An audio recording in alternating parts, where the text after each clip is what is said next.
Draw all non isomorphic trees on 6 vertices.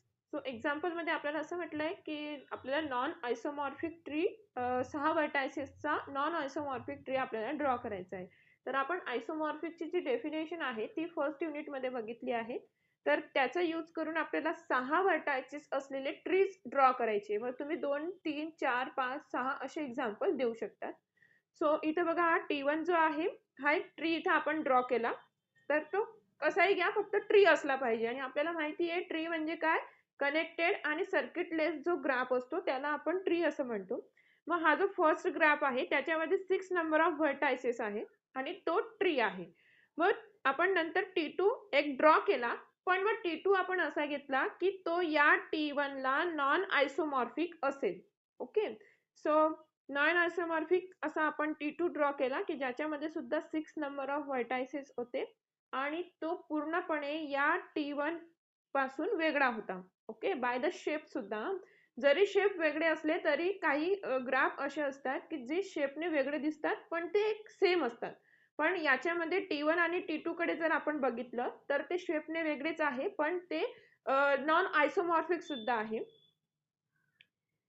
Next T3 आपण draw केला, पुन्हा same त्याचे 6 नंबर ऑफ व्हर्टायसेस हवे पण non isomorphic to T1 and as well as T2 असा आपण T3 ड्रॉ केलाय. नंतर T4 घेतला की तो या तिघही जे आपण आधी ट्री ड्रॉ केले आहेत त्यांना तो नॉन आयसोमॉर्फिक आहे. असे तुम्ही 5-6 एक्झाम्पल किंवा 1, 2, 3 असे एक्झाम्पल देऊ शकतात. आपल्याला असं म्हटले नाहीये की अच्छा ओके ऑल सांगितले, मग जेवढे पॉसिबल आहेत तेवढे सगळे. सो इथे पॉसिबल असलेले आय थिंक 6 ट्री इथे पॉसिबल आहे की ज्याच्यामध्ये 6 नंबर ऑफ व्हर्टायसेस असतील. सो इथे आपण 6 ट्रीज घेतले की ते एकमेकांना कोणतेही तुम्ही 2 पेअर जर घेतल्या, सपोज टू बी T1 आणि T6 घेतला तरी ते एकमेकांना नॉन आयसोमॉर्फिक असतील. सो अशा प्रकारे हे एक्झाम्पल इथे सॉल्व्ह केलेलं आहे की ज्याच्यामध्ये आपण एक्झाम्पल्स दिलेले आहेत ट्रीजचे की ज्याच्यामध्ये 6 नंबर ऑफ व्हर्टायसेस आहेत आणि ते सगळे एकमेकांना नॉन आयसोमॉर्फिक आहेत. तसंच एक 7 व्हर्टायसेसचा पण आहे सेम, ते पुढे आहे ते example. Next example, a tree has 2n pendant vertices. बघा आपल्याला एक ट्री दिलेला आहे की ज्याला 2 into n पेंडंट व्हर्टायसेस आहेत, 3n vertices of degree 2 and n vertices of degree 3. हे आपल्याला दिलेलं आहे आणि आपल्याला फाइंड आउट काय करायचंय की determine the number of vertices and edges in a tree. मग आपल्याला एक ट्री दिलेला आहे पण त्याच्यामध्ये आपल्याला एक्झॅक्टली किती नंबर ऑफ व्हर्टायसेस आहेत किंवा किती नंबर ऑफ एजेस आहेत हे आपल्याला माहिती नाहीये. सो हे आपल्याला फाइंड करायचे की number of vertices and number of edges in T. मग या टी मध्ये आपल्याला दिलेलं काय नेमकं, तर टी मध्ये आपल्याला असं म्हटलंय की 2n इतके जे व्हर्टायसेस आहेत, n नंबर ऑफ व्हर्टायसेस आपल्या ट्री मध्ये असतात. पण आता 2n एवढे जे व्हर्टायसेस आहेत ते आपल्याकडे पेंडंट आहे. नंतर 3n एवढे जे व्हर्टायसेस आहेत ते डिग्री 2 चे व्हर्टायसेस आहे आणि n एवढे व्हर्टायसेस हे आपले डिग्री 3 चे व्हर्टायसेस आहे. मग आपल्याला नेमकी n ची व्हॅल्यू आधी फाइंड आउट करायची आहे. तेव्हा आपल्याला 2n म्हणजे 2 into n जेवढा असेल तेवढे व्हर्टायसेस आपल्याला पेंडंट मिळतील आणि ॲज वेल ॲज आपल्याला नंबर ऑफ एजेस आपल्या ग्राफ मध्ये किती ते फाइंड आउट करायचे. सो इथे आपण हँडशेकिंग लेमाचा यूज करू शकतो कारण की आपल्याला डिग्रीज ऑफ व्हर्टायसेस दिलेला आहे आणि हँडशेकिंग लेमा हा related to degrees of vertices आहे. So solution, the number of vertices in a tree is a 2n plus 3n plus n is equals to 6n. म्हणजे टोटल नंबर ऑफ व्हर्टायसेस ना, कारण की जे number of vertices आहेत त्यांचे हे distribution झालंय की 2n एवढे व्हर्टायसेस पेंडंट, 3n एवढे व्हर्टायसेस डिग्री 2 चे आणि n एवढे व्हर्टायसेस तुमचे डिग्री 3 चे. मग या सगळ्यांची जर आपण ऍडिशन केली तर टोटल व्हर्टायसेस आपल्याला मिळत आहे 6n. n अजून आपण फाइंड केलेला नाहीये. सो 6n एवढे टोटल व्हर्टायसेस आपल्या ट्री मध्ये आहे हे आपल्याला मिळालं. So the number of edges in a tree. So आपल्याला माहिती आहे जर आपल्या ट्री मध्ये जर n नंबर ऑफ व्हर्टायसेस असतील तर त्याच्यामध्ये नंबर ऑफ एजेस किती असतात, n-1, एकाने कमी इतक्या एज असतात. हे आपण नोट मध्ये किंवा रिमार्क्स मध्ये सुद्धा बघितलंय आणि हे इम्पॉर्टंट सांगतो तुम्ही तुम्हाला फॉर द MCQ की जर ट्री मध्ये n नंबर ऑफ व्हर्टायसेस असेल तर त्याच्यामध्ये n-1 म्हणजे n पेक्षा एकाने कमी एवढ्या एजेस असतात. सो आता आपल्याकडे 6n इतके व्हर्टायसेस आहेत, तर आपल्या ट्री मध्ये किती एजेस असतील? 6n-1. मग एजेस आणि व्हर्टायसेस टोटल किती हे मिळाले, पण नेमकं n ची व्हॅल्यू काय तीच अजून आपल्याला माहिती नाहीये आणि तीच आपल्याला आता इथं फाइंड आउट करायची की नेमका n म्हणजे किती. Now total number of edges आपल्याला मिळाले 6n-1. Now by handshaking lemma summation n varies from 1 to n degree of vi किंवा summation v belongs to v of t, v that is small vertices belongs to vertices set of tree चे जे सगळे vertices चे set आहेत त्या सगळ्या vertices साठी degree of v is equals to 2 into modulus of e of t. mod म्हणजेच मी तुम्हाला सांगितलं आहे की mod of e of t म्हणजे याचा असं मीनिंग असतं किंवा रीडिंगला आपण हे असं रीड करू शकतो की number of edges in tree. तर ट्री मध्ये total number of edges, so 2 into q that is 2 into modulus of e of t, that is सगळ्या जेवढ्या एजेस आहे आपल्या ट्री मध्ये तेवढ्या. सो हा आहे आपला हँड शेकिंग लेमा. मग आता आपल्याकडे ज्या ज्या व्हॅल्यूज आहेत ते सगळे आपण इथे पुटअप करू. मग डिग्री ऑफ v आपल्याला इथं म्हटलंय. सो प्रत्येक व्हर्टेक्सची डिग्री आपल्याला इथं माहिती आहे. 2n एवढे व्हर्टायसेस त्यांची डिग्री आपल्याला माहिती आहे 1. सो इथं आपण घेतला की 1 डिग्री असलेले किती व्हर्टायसेस आहे आपल्याकडे? 2n. ओके, म्हणून आपण इथे 1 into 2n असं लिहिलं. प्लस 2 डिग्री असलेले व्हर्टायसेस आपल्याकडे किती आहेत? 3n. म्हणून आपण 2 into 3n घेतला, कारण की 3n टाइम्स किंवा 2 डिग्री असलेले 3n म्हणजे तो कसे असेल? 2 प्लस 2 प्लस 2 किती वेळेस असेल? तर 3n टाइम्स, म्हणून आपण इथे 2 into 3n असं घेतलंय. प्लस 3 डिग्री असले व्हर्टायसेस किती आहे आपल्याकडे? n, म्हणून आपण इथे 3 into n घेतले.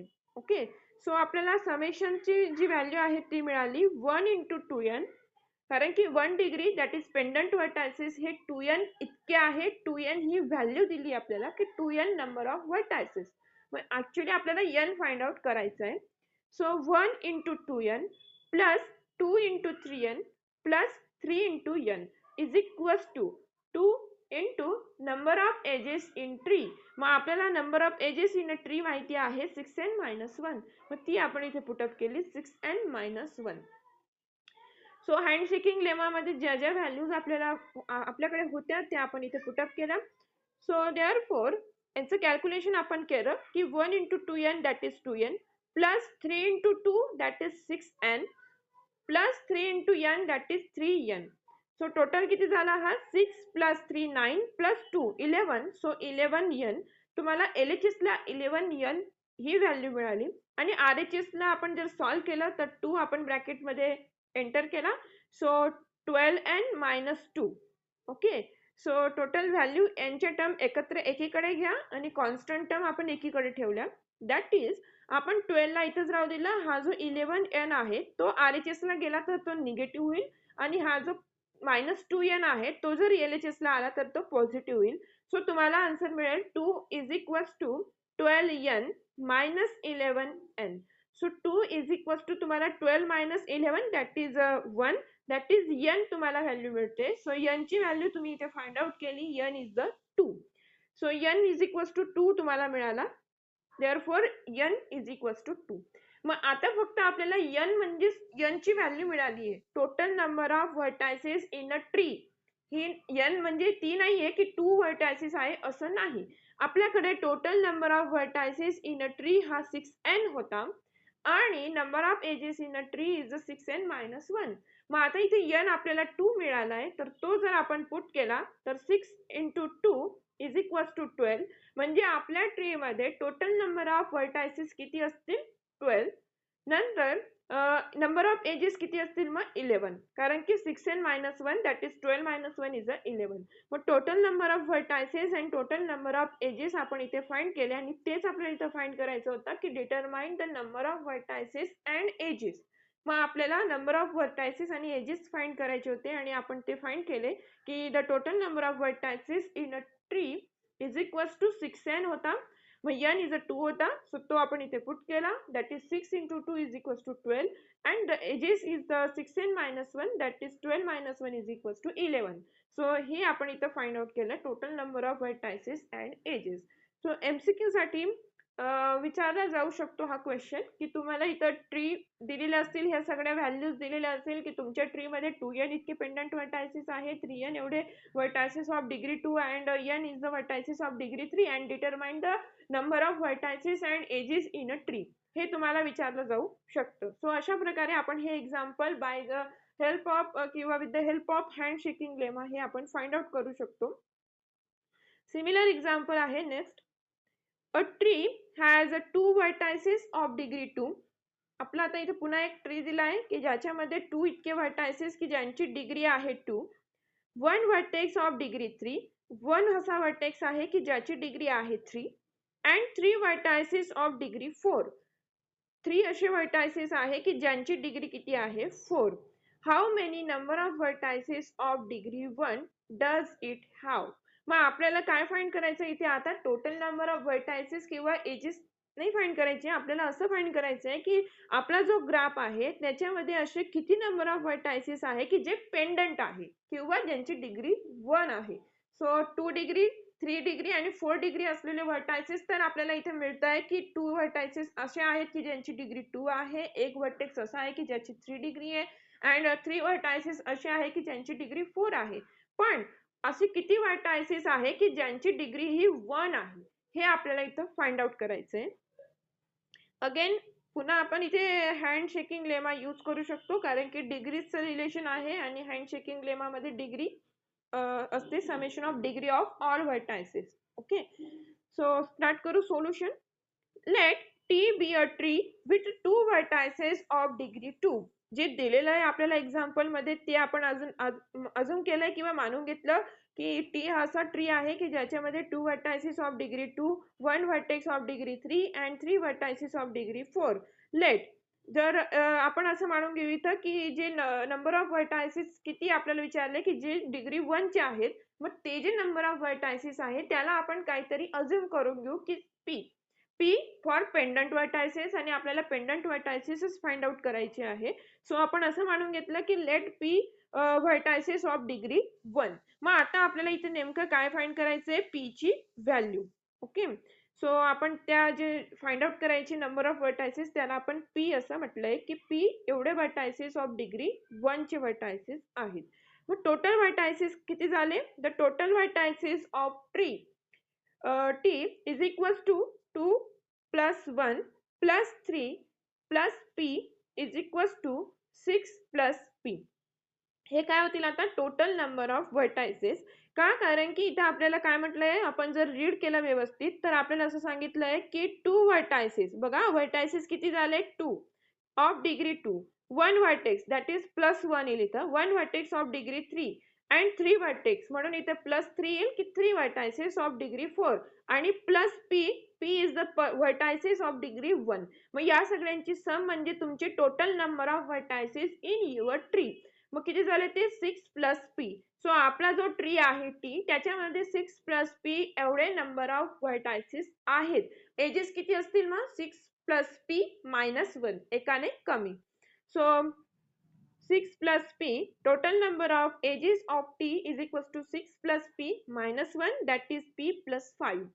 So total number of vertices आणि edges आपल्याला P च्या फॉर्म मध्ये मिळाले की 6 plus P and 5 plus P. हे total number of vertices and edges झाले. आता इथं आपण काय केलंय, फक्त व्हर्टायसेसची सम केली आहे कारण की इथे n वगैरेची व्हॅल्यू नव्हती म्हणून इथं n दिला होता की 2n एवढे व्हर्टायसेस म्हणून इथे आपण 2n plus 3n plus n असे घेतले होते. पण इथे डायरेक्टली आपल्याला एक्झॅक्ट 2, 1 अँड 3 असे दिले होते म्हणून आपण त्यांची सम अशी घेतली 2 plus 1 plus 3 and plus P is the pendant vertices.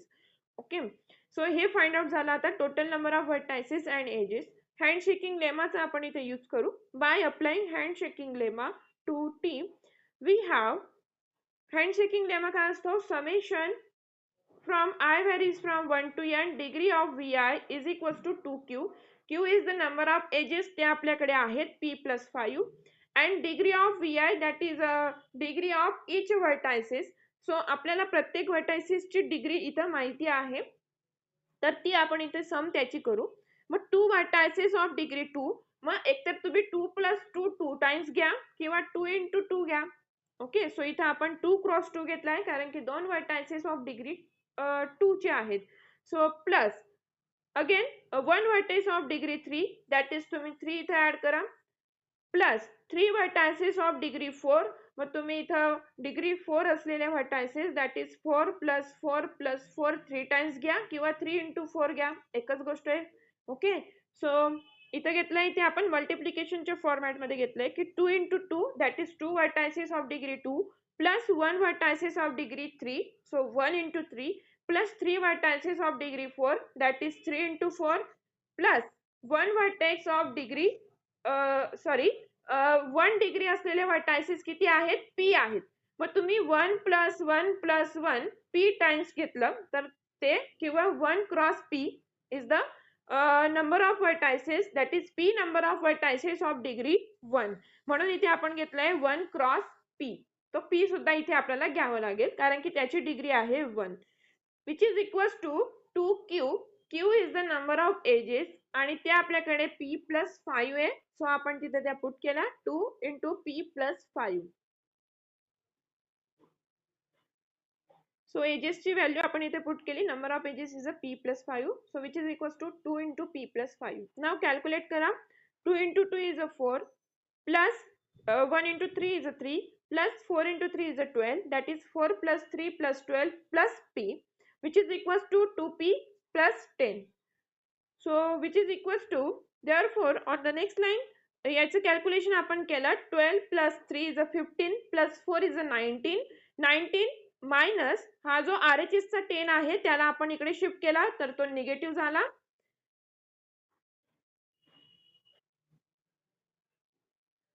So इथे हा 19 आणि हा जो RHS ला 10 आहे तो +10 होता, ते LHS ला घेतला तो -10 झाला. सो 19 - 10 इज इक्वल्स टू हा 2p आणि जो LHS ला p होता त्याला आपण RHS ला शिफ्ट केला, that is 2p - p. So 2p - p is a p and 19 - 10 is a 9. So इथं आपल्याला p ची व्हॅल्यू मिळते आणि तीच आपल्याला इथं फाइंड आउट करायची होती. p is equals to what? So p is equals to आपल्याला 9 मिळाली, दॅट इज आपला जो ट्री आहे त्या ट्री मध्ये नंबर ऑफ पेंडंट व्हर्टायसेस किती असतील, 9 व्हर्टायसेस असे असतील की ज्यांची डिग्री 1 आहे किंवा ते पेंडंट आहे. सो आपल्याला आन्सर मिळालं, p ची व्हॅल्यू मिळाली 9. MCQ मध्ये विचारला जाऊ शकतो हा क्वेश्चन सुद्धा, की तुम्हाला सगळे व्हॅल्यूज दिलेले असतील की 2 डिग्री व्हर्टायसेस किती आहेत, 3 डिग्रीचे व्हर्टायसेस किती आहेत, 4 चे किती आहेत आणि 1 चे किती ते तुम्हाला शोधायचे. सो तुम्ही इथं 1 डिग्री असलेले व्हर्टायसेस शोधले. इथे 9 नंबर ऑफ व्हर्टायसेस असे आहेत की ज्यांची डिग्री 1 आहे. So in a tree there are 9 vertices of degree 1. So अशा प्रकारे आपण हँडशेकिंग लेमाचा दोघं एक्झाम्पल मध्ये यूज केला आणि जे आपल्याला फाइंड आउट करायचं होतं त्या व्हॅल्यूज आपण इथे फाइंड आउट केल्या. अँड नेक्स्ट एक्झाम्पल आहे, जसं आपण इथं हे एक्झाम्पल बघितलं होतं की all a non isomorphic tree of 6 vertices, तसं आपल्याला इथे 7 व्हर्टायसेसचा फाइंड करायचं आहे. सेम एक्झाम्पल आहे. Draw all possible non isomorphic trees on 7 vertices. So ते आपल्याला दिलेलं एक्झाम्पल की the following are the non isomorphic trees on 7 vertices. मग हे जे सगळे नॉन आयसोमॉर्फिक ट्री आहे त्यांची 7 व्हर्टायसेसचे ते आपल्याला इथे दिलंय. सो T1 इथे घेतला आपण, जो फर्स्ट ट्री घेतलाय त्याच्या डिफरंट ट्री आपण सेकंड ड्रॉ करायचा. जर आपल्याला 7 व्हर्टायसेसचं ट्री ड्रॉ करायचंय तर सपोज इथे तुम्हाला आन्सर दिलंय म्हणून तुम्हाला नाही कळत आहे सपोज तुम्ही, मग आपण पहिला ट्री तुम्ही कोणताही रँडमली एक ट्री ड्रॉ करा की ज्याची 7 नंबर ऑफ व्हर्टायसेस असतील. सपोज तुम्ही आपण फर्स्ट ट्री इथं ड्रॉ केला, मग सेकंड ट्री जेव्हा तुम्ही ड्रॉ करणार त्याच्यामध्ये 7 व्हर्टायसेस असले पाहिजे, पण असा ट्री ड्रॉ करा की तो याच्यापासून पूर्णपणे वेगळा असेल किंवा डिफरंट असेल. मग इथे याच्या व्यतिरिक्त अजून ट्री इथे आपण घेऊ शकतो ना. सो 7 व्हर्टायसेस ड्रॉ करायचे, 1 2 3 4, नंतर हा झाला 5 आणि इथं 6, सपोज टू बी मी हा 6 घेतला आणि 7 व्हर्टायसेस मी याच्यापेक्षा डिफरंट घेईल, मग मी तो इथं घेऊ शकते. मग झाला हा ट्री आणि हा जो मी T2 ड्रॉ केला सपोज टू बी हा वेगळा झाला. मग आता तुम्ही जेव्हा T3 ड्रॉ कराल तेव्हा तुम्ही एवढं लक्षात ठेवायचं की T1 आणि T2 या दोघांच्या व्यतिरिक्त मला थर्ड ट्री ड्रॉ करायचं आहे. मग पुन्हा मी 7 व्हर्टायसेस घेईल. 1 2 3 4 सपोज टू बी मी 5 घेतला, नंतर 6 आणि 7 असे ड्रॉ केले. म्हणजे झाले ते या दोघांपेक्षा डिफरंट. सिमिलरली मला T4 that is fourth tree draw करायचा असेल, तर मी तो याच्यापेक्षा वेगळा ड्रॉ करेल. असे करत जेवढे आपल्याला पॉसिबल असतील तेवढे व्हर्टायसेस आपण इथे ड्रॉ करू शकतो. Non isomorphic trees on 7 vertices. तसं तर MCQ एक्झाम असल्यामुळे तुम्हाला ड्रॉ करायचं तर नसेल, पण चेक असेल की दोघं आयसोमॉर्फिक आहेत की नाही. हे दोघं जर सपोज तुम्ही 2 ट्री दिलेले असतील आणि तुम्हाला चेक करायचं असेल की दोघंही हे आयसोमॉर्फिक आहे की नॉन आयसोमॉर्फिक आहे. सो ते तुम्हाला फाइंड आउट करता आलं पाहिजे. असं एक ट्रीचं एक्झाम्पल आयसोमॉर्फिक नॉन आयसोमॉर्फिकचा आपण घेतलेला आहे. जिथे हा जो कन्सेप्ट होता किंवा डेफिनेशन ऑफ आयसोमॉर्फिक किंवा आयसोमॉर्फिक होती, त्याच्या खाली आपण एक्झाम्पल घेतले होते. तेव्हा आपण आयसोमॉर्फिक ट्रीचं एक एक्झाम्पल घेतलं होतं. तर ते तुम्ही रेफर करा.